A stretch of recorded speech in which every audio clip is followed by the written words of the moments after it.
minutes on.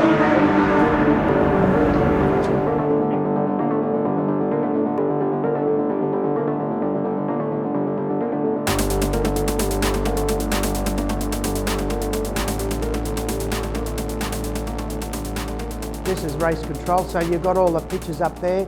The MyLapse up there's got cameras at every corner, so they can see where what's happening around the track. If there's any incident with the MyLapse system, the cameras immediately flick to it. It's on automatic, so you don't have to chase it. To help Nick with his observation up here, we've got a spotter at the top of the hill.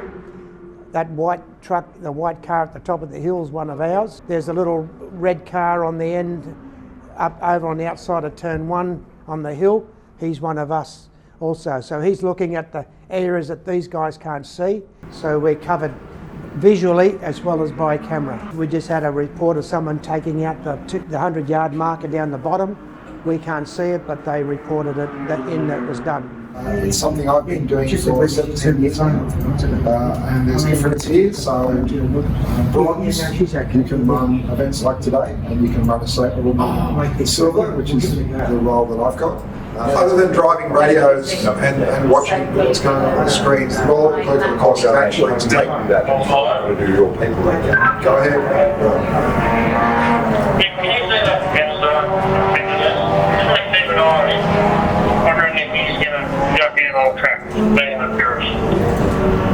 Are you talking about the silver one?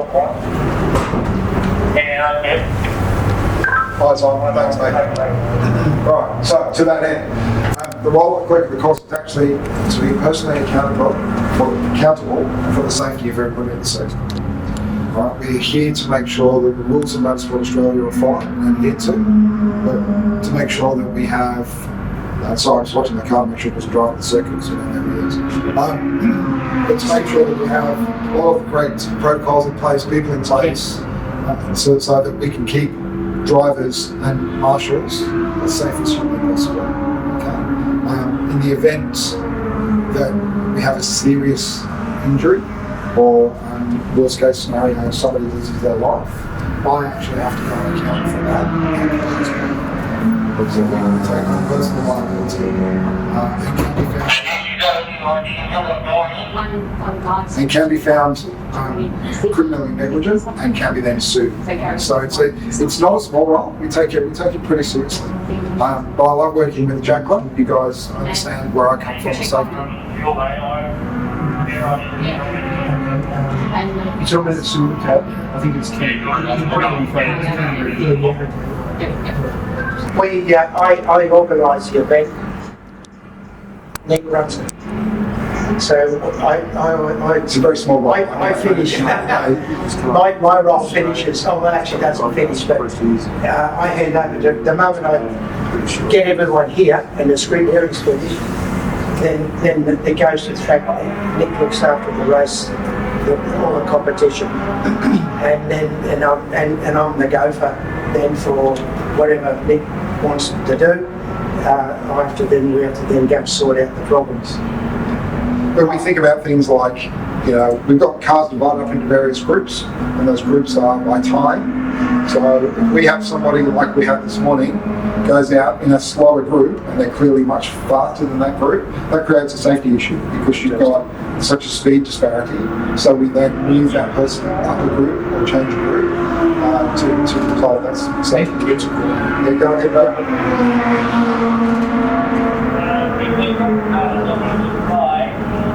Race 3, 64, and you'll be running group 4.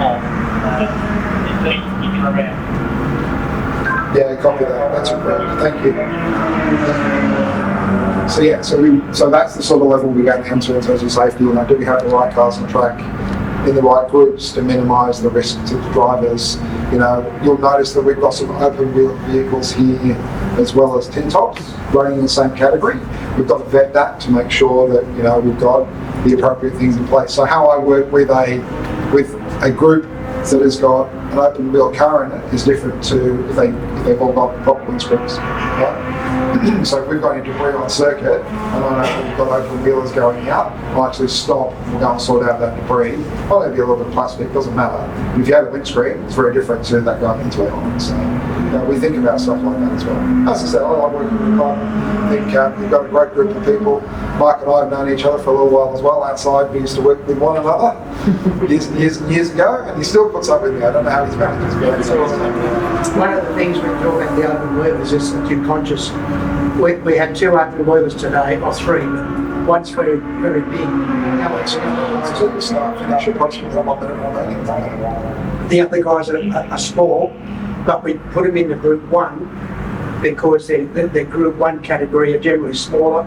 They're small cars, and you can see them, they can see each other, and the guys that they're running with are very switched on. Yeah, they're all quite experienced. They're all very experienced guys. So the open wheelers are actually slower than the tin tops were in this category today. But there's one that's further back. After this car coming to 18 now, but he's a big car, and he's seeable.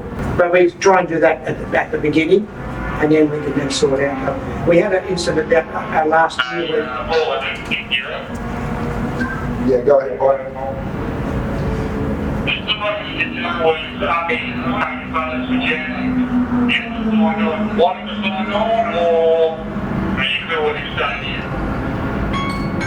I'll call him staying put when he comes back down. He needs to sign off.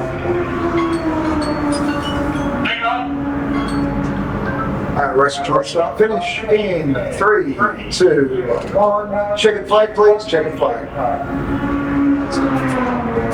So you'll see me writing stuff down. We have to keep a radio log of everything that happens in the circuit, just in the event that, if we have a critical incident or something like that. As I said, I've been doing this for 17 years, touch wood. I haven't yet had anybody not leave the circuit in the same condition in which they arrived for the most part. I've come very, very close. People or the cars? Well, cars are one thing, but people. That's right. In my career, I've put 7 people in helicopters and about 50 people in ambulances. I have had one critical incident where a gentleman actually had a heart attack whilst he was driving. Got back to the garage, got out of the car, was talking to his brother as I'm talking to you now, and his eyes glazed over and fell on a floor closed. 23 minutes later, he left the circuit alive and ended up with 6 dents in his chest that night. So, if you're going to have a massive coronary, doing it 50 metres away from a police narcotics centre, not a bad place to do it, just in case you're planning on one. But yeah, so it's every decision I'm making is, can I justify that? If I have got a promise to it, have I done the right thing? Have I done the right thing by your drivers as well? We look after customer service. These are very close to safety. I want to make sure that the drivers are given the track time that they've paid for, that they're safe. Yeah, that's how I operate on this. And it's a pleasure and a privilege to come over with you. Thank you. That's very good. We appreciate this very much. They always look after me very well. We're on 623's last today, Derek. Yes, coming around turn 2. Thanks. For coming in. The very first meeting that I ever did, when I took on as a beach secretary, the first 2 were wet. I mean, real wet. Yeah. And the first one was first or second one was a helicopter job. I lost 2 hours that day. Yeah. Yes, I think it is incredibly daunting and also somewhat impressive when you have one sole helicopter land at the end of pit lane or over on the back straight. I've had that a couple of times. Yeah. 3, 2, 3. It's a white one. Funnily enough, we've only ever had helicopters here. When I was running everything down at Wakefield Park, I was running Wakefield Park. He doesn't know yet. Not one. Yeah, we had a couple of heavy extractions. Is that because it's fast? They're not sure. Well, actually, come to think of it, I said that, but in actual fact, the accidents are not here. Yeah. They're not there. That's right. They're Zippy. Exactly. So Wakefield Park, you had so much runoff. Yeah. If someone did go into a wall, they've already reduced speed that much that it was far lesser impact. Yeah. The only really, really big one we ever had. Go ahead. Lionel, for those that haven't been before, describe the journey to scrutiny. We can go on better than that. We can release. What's involved? When they come in, you're going to come down and register downstairs, do the paperwork, get issued with these printed papers. You then get the MyLapse system. You then go and get the timing, which is underneath us here. So the timers. Then you go over to scrutineering, and then you put the car through scrutineering, and then from there you then go out and you're ready to run.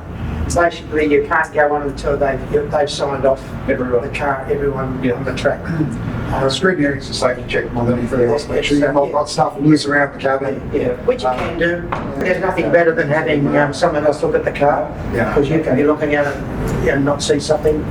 And I mean, it's sometimes it's obvious to look at something when you've got it. When you're doing it, it's not One of the things I say on my drivers briefings now that I haven't said sort of previously is come upstairs, because there's so many drivers that don't have never been to race control, because typically you only get called to race control if you've been in trouble or you've done something wrong. Yeah, right. So whereas my particular type of clerking, I like to try and be a bit more approachable, which is find some of these clerks that just, I'm in my ivory tower and you'll only ever come when I summon you. Not how I operate. I'd much rather try and be a bit more accessible and let have drivers come up and have a look around like you guys and see what it is we do, because I think a lot of drivers just go, those assholes upstairs that just try and stop me from racing. No, we've got a very defined job to do to try and keep you safe. There's you can't see that. Spread the panels. You can't see it from me, can you? It's one of the end of the lane. You can just see where the car's going. Anyway, lights up with your number on. As you're coming down, these guys can push the button, and you can see your number on it. Means that they're targeting you.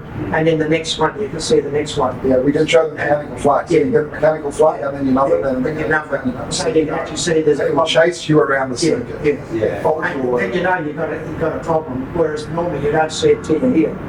Yeah. From a competitor, you pay for it. I think because for us it's $1,000 for an entry. I mean $1,000 for the hot part of the track hire, but which equates to about $10 a car.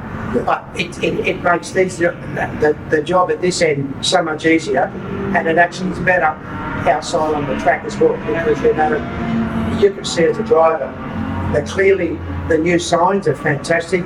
I mean, when the lights come on, you can actually see them.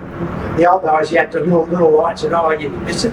It's great for clubs and super spreads and things like this, because otherwise you're struggling to get the number of vehicles and run an event safely. Where we've got spotters where we can see the whole circle, as well as our radios and cameras, means it just sorts that safety out. You don't have to find 10 people to sit on flagpoles. Go ahead, Tyler.